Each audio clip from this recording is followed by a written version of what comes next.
Hi hello friends, welcome to Selvi John. இன்றைக்கி நம்ம வீடியோவில் நண்டு குழம்பு எப்படி வைக்கிறதுன்னு சொல்லிட்டு தான் பார்க்க போகிறோம். ஸோ வீடியோக்குள்ளே போகிறதுக்கு முன்னாடி உங்களில் யாருக்கெல்லாம் நண்டு ரொம்ப பிடிக்கும்னு சொல்லிட்டு மறக்காமல் கமெண்ட் பண்ணுங்கள். வாங்க இப்போ வீடியோக்குள்ளே போகலாம். ஃபஸ்ட்டு நான் குழம்புக்கு தேவையான நண்டு எடுத்து தனியாக க்ளீன் பண்ணி வச்சுருக்கேன். அடுத்து குழம்புக்கு தேவையான இன்க்ரீடியன்ட்ஸ் என்னென்னா, ஒரு 2 பெரிய வெங்காயம் வந்து ஒரு 1-2 அரைச்சி வச்சுருக்கேன். நீங்கள் சின்ன வெங்காயமும் யூஸ் பண்ணிக்கலாம். அடுத்து ஒரு தக்காளி, 2 பச்சை மிளகா, ஒரு கத்திரிக்காய் எடுத்திருக்கேன். அப்புறம் முருங்கைக்காய், கருவேப்பிலை, அவ்வளோதான். குழம்புக்கு தேவையான மசாலா அரைக்கிறதுக்கு வந்து ஒரு 10 பல் பூண்டு, அப்புறம் ஒரு 20 மிளகு கிட்ட எடுத்திருக்கேன்.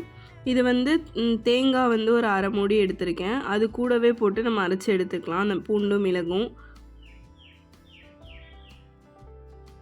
இது வந்து ஒரு தனி டேஸ்ட் கொடுக்கும் குழம்புக்கு. ஸோ அதனால தான் வந்து தேங்காய் கூடவே பூண்டு மிளகும் நான் சேர்த்து அரைச்சிக்கிறேன். அடுத்து ஒரு எலுமிச்சம்பழம் அளவு புளி ஊற போட்டு அந்த தண்ணி எடுத்துக்கிறோம்.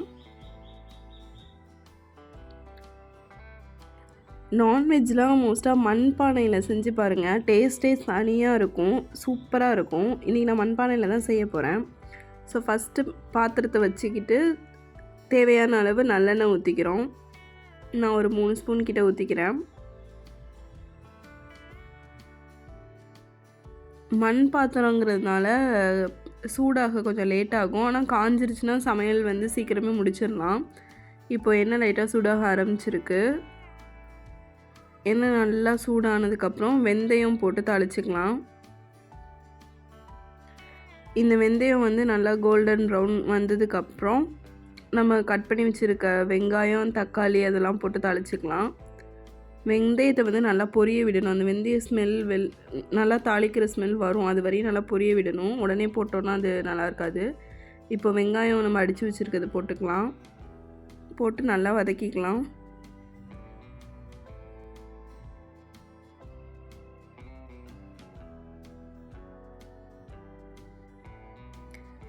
வெங்காயம் நல்லா கொஞ்சம் லைட் ப்ரௌன் ஆகிற வரையும் நல்லா வதக்கிட்டு நம்ம கட் பண்ணி வச்சுருக்க வெஜிடபிள்ஸ், கத்திரிக்காய், தக்காளி, பச்சை மிளகாய் அதெல்லாமே போட்டுக்கலாம்.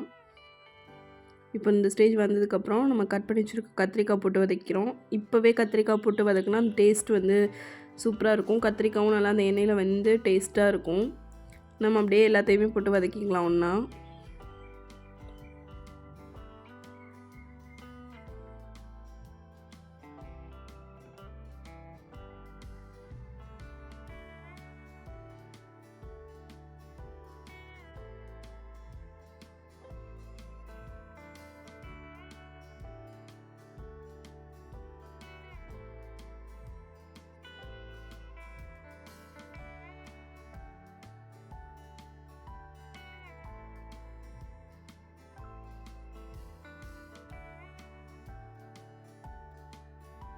இப்போ பார்த்தா நம்ம போட்ட வெஜிடபிள்ஸ்லாம் நல்லா கொஞ்சம் வதங்கிருச்சு.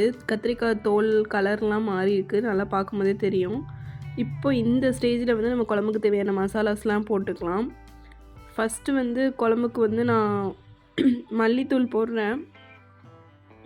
மல்லித்தூள் 1 ஸ்பூன். அடுத்து கார மிளகாத்தூள், குழம்பு மிளகாத்தூள் வந்து உங்களுக்கு தேவையான அளவு காரத்தை பொறுத்து போட்டுக்கோங்க. நம்ம ஏற்கனவே மிளகும் போட்டிருக்கோம், பச்சை மிளகாவும் போட்டிருக்கோம். ஸோ அதை பார்த்து போட்டுக்கோங்க. போட்டு அப்படியே இந்த மசாலா பச்சை வாசனை போனதுக்கப்புறம் நம்ம புளி கரைச்சி வச்சுருந்தோம் இல்லையா, அதை ஆட் பண்ணிக்க வேண்டியதுதான்.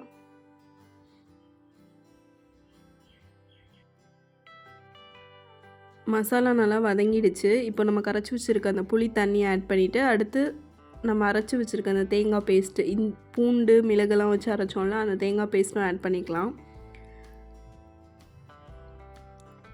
புதுசாக செய்கிறவங்க வந்து மசாலா தூள் போட்டு இப்போ வதக்காமல் தனியாக கிண்ணத்தில் நமக்கு தேவையான அளவு குழம்பு தனியாக கரைச்சிட்டு டேரெக்டாக எடுத்து ஊற்றிடலாம். இப்படி ஏன்னா மிளகாத்தூள் போட்டு இது வதக்கும் போது சில பேருக்கு வந்து தீஞ்சிரும், அது அந்த டேஸ்ட் இருக்காது. ஸோ தனியாக கரைச்சி வச்சுக்கலாம்.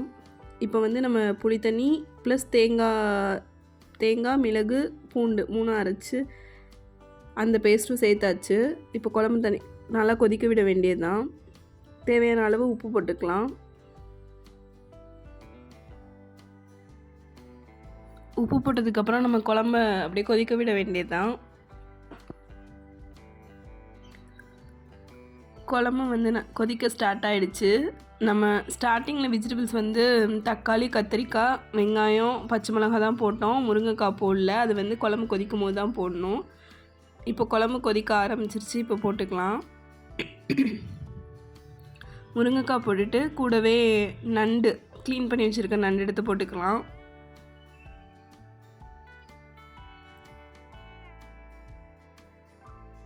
அவ்வளோதான், குழம்புக்கு தேவையான எல்லாமே போட்டாச்சு. இனிமேல் குழம்பு கொதிச்சோன்னே ஆஃப் பண்ண வேண்டியதுதான்.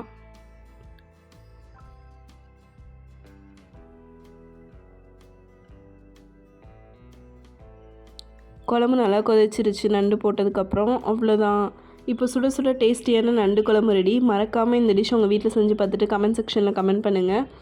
இந்த வீடியோ பிடிச்சிருந்தா மறக்காமல் இந்த வீடியோவுக்கு ஒரு லைக் அண்ட் சப்ஸ்கிரைப் பண்ணிட்டு நம்ம சேனலை உங்கள் ஃப்ரெண்ட்ஸ் அண்ட் ஃபேமிலிஸ்க்கு ஷேர் பண்ணுங்கள். நெக்ஸ்ட் வீடியோவில் பார்க்கலாம். பாய்.